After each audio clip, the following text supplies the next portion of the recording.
The Crithian ambassador's claws clicked nervously against the polished floor as he approached the human settlement's medical bay. Inside, Alice hummed softly while applying a polymer patch to the scratched wall of the waiting area. A Crithian cub had gotten overexcited during its vaccination appointment, leaving deep gouges in the metal. Fascinating, the ambassador rumbled, his triangular ears flicking forward. You repair this yourself? Alice glanced up, brushing a strand of brown hair from her face. Oh, it's nothing. Just cosmetic damage. The patch will hold it together and smooth it out. The ambassador's eyes widened, a gesture that meant something profound in Crethian culture. Within hours, word had spread through the alien quarter. By the next morning, a line had formed outside Alice's clinic. Brody, her medical partner, nearly dropped his diagnostic scanner when he arrived for the shift. Alice, why are there 50 Crethians in our waiting room holding broken furniture? Alice emerged from the supply closet equally bewildered. I have no idea. The first Crethian approached, cradling a shattered ceramic bowl. Human, Alice, please. Family heirloom. Grandfather's grandfather made this. Can fix. Alice took the pieces carefully, studying the fracture patterns. She'd done pottery in college, knew the basics of ceramic repair. I can try? 3 hours later, the bowl sat whole again, the crack sealed with careful adhesive work and color-matched filler. The Crethian's tail wagged so violently it knocked over a chair. Word spread faster. Within a week, Alice's clinic had been unofficially renamed the Fix-It Place by the station's alien population. Brody found himself handling most of the actual medical cases while Alice performed increasingly complex repairs. This is getting ridiculous, Brody said, watching Alice restore Avrelian's ancient music player using spare parts and sheer determination. You're a trauma surgeon, not a repair technician. I know, Alice replied, her tongue poking out in concentration as she soldered a microscopic connection. But look at her face. The Avrelian was indeed vibrating with joy, her bioluminescent patches glowing brilliant blue. Besides, Alice added, humans have always been good at fixing things. Making do. Improvising. Maybe that's our real talent. The turning point came when Ambassador Thexnal of the Quarathi Collective arrived. The Quarathi were known throughout the galaxy as master artisans and engineers, proud, meticulous, and notoriously condescending toward lesser species. Thexnal carried a small device, cradling it like a dying child.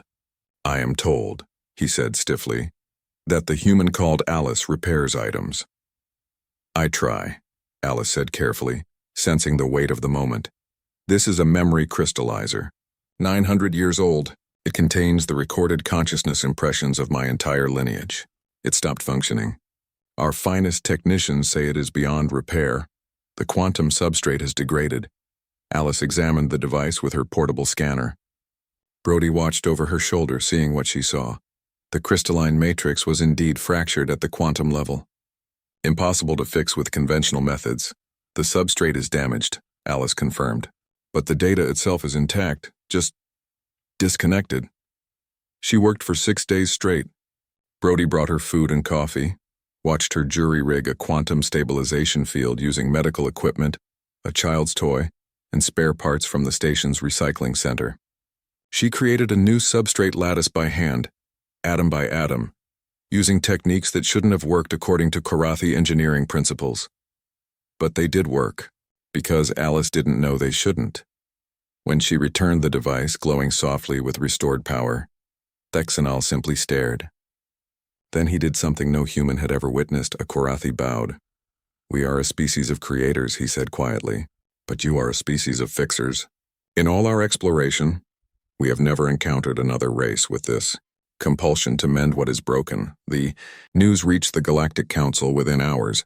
Humanity's petition for advanced membership status, denied 3 times due to their primitive aggressive tendencies, was reconsidered. The Council reviewed countless reports. Humans fixing alien equipment, negotiating peace in centuries-old conflicts, mediating disputes, restoring damaged ecosystems on colony worlds. Alice watched the news broadcast with Brody in the clinic's break room. The Council has granted humanity Tier 2 status, the newsreader announced, citing their unique ability to repair, restore, and reconcile. Ambassador Thexnall's testimony was particularly compelling. We didn't get there by being the strongest or the smartest, Brody mused. No, Alice agreed, looking at the waiting room full of aliens clutching broken treasures. We got there by caring enough to fix things.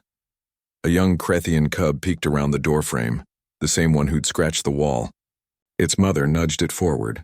The cub held out a small toy, torn and worn. Can fix? The cub asked in halting standard. Alice smiled, knelt down, and took the toy gently. I can fix. Behind her, the patched wall gleamed in the light, its scars transformed into a pattern of strength. The galaxy was full of builders and warriors, scientists and philosophers. But humanity knew how to take broken things and make them whole again. And in a universe of entropy and decay, that made all the difference.